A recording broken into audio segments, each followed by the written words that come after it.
I personally had the good fortune the last few years of having a very close relationship with Zayda.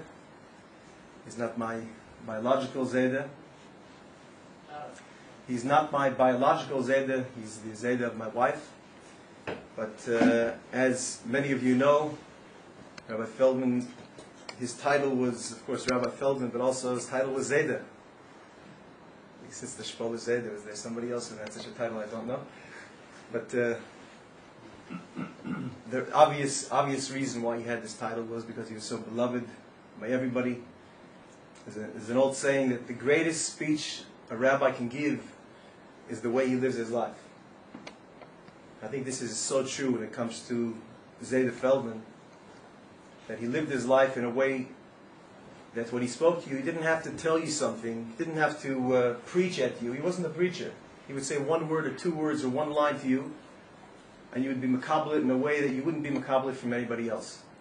I can tell you personally I remember just many things, but 4 things stand out, 4 things in my conversations with him that he told me that really stuck. I was very fortunate that my wife, being very close with her grandfather, would invite him over every Thursday night. He'd come and spend hours at my house for the mashke. He'd always ask for a good l'chaim, maybe doubles.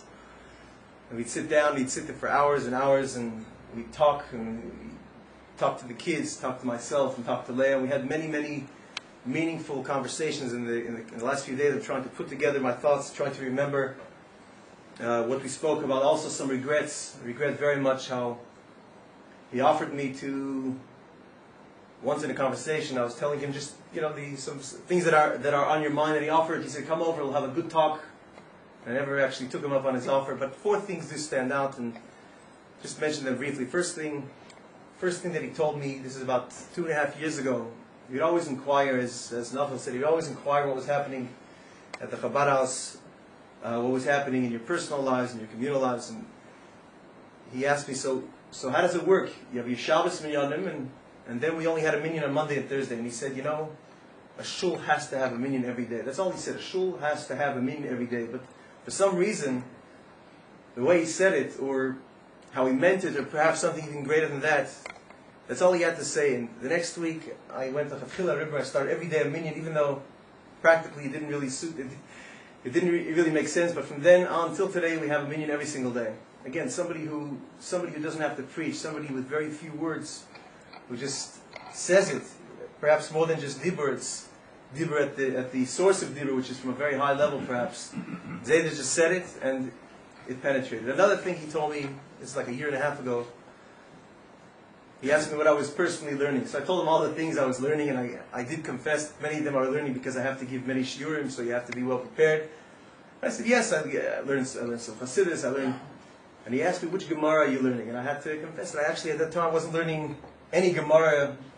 I wasn't really learning any Gemara. And he said, a rabbi has to learn Gemara, has to be into learning. Because if you're not into learning, even though you have to be into learning Gemara. If you're not learning Gemara, you're not into learning. And it'll be hard to give. And I said, yeah, but I'm learning other things. It's like, you have to learn Gemara. And again, that's all he really said. But since then something happened, and we would talk. Since then, we would talk many times about the various Gemaras that I was trying to learn. And again, another thing that with very few words, just him saying it, just him uttering it, had a very big impact.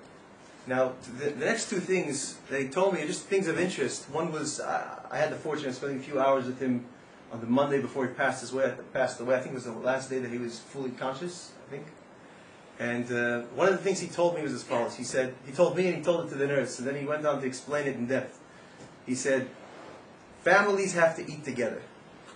That eating is a very spiritual thing. And I said, yeah, I quoted the Baal Shem Tov, Nafsha B'Hem Tisata, the famous verse from Baal Shem Tov, that when you eat, it's a deeper calling, it's a calling from your neshama that wants to interact with the food, to elevate. He said, no. He said, not that. He said, you eat, it's spiritual, because families should eat together. When families eat together, it connects the family. So families should always try to eat together. I don't know where that came from, but if you think about it, there's actually a lot of depth behind that. I think there's much to say for that statement. And another thing that he told me, this I find very interesting. Again, he would always talk about, he would inquire about the various things we were doing at Chabad de Bobay. He said, I have a great idea for you. I said, okay, what? that you should invite all the non-believers, the atheists, to your shul. And you should ask them, give them the opportunity to talk and express themselves. And I said, okay, good. It sounds like an interesting idea. And obviously you want me to invite the believers and perhaps somebody who can show the atheists there. He goes, no. Get the atheists to come. Let them talk. Let them just get it out of their system. Let them talk. I said, that's it. He goes, that's it. And I think what he was trying to say is that many times what people really need some love. People need to be listened to. Even if they're saying something that's not correct, they need to be listened to.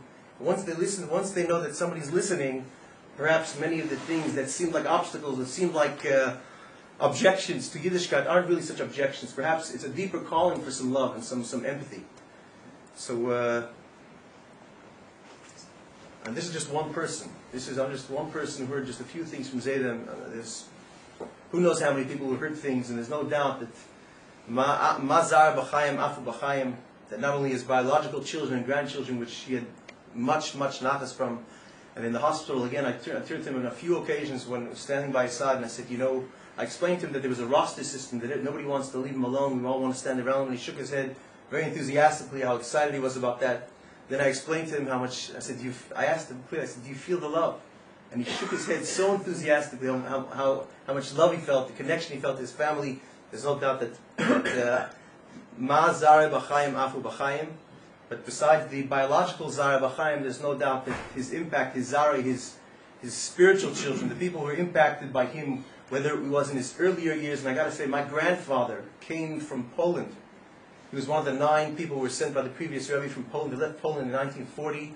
En route to Montreal, Canada, and the Frierdiker Rebbe sent Rabbi Feldman to greet them and to make them feel welcome.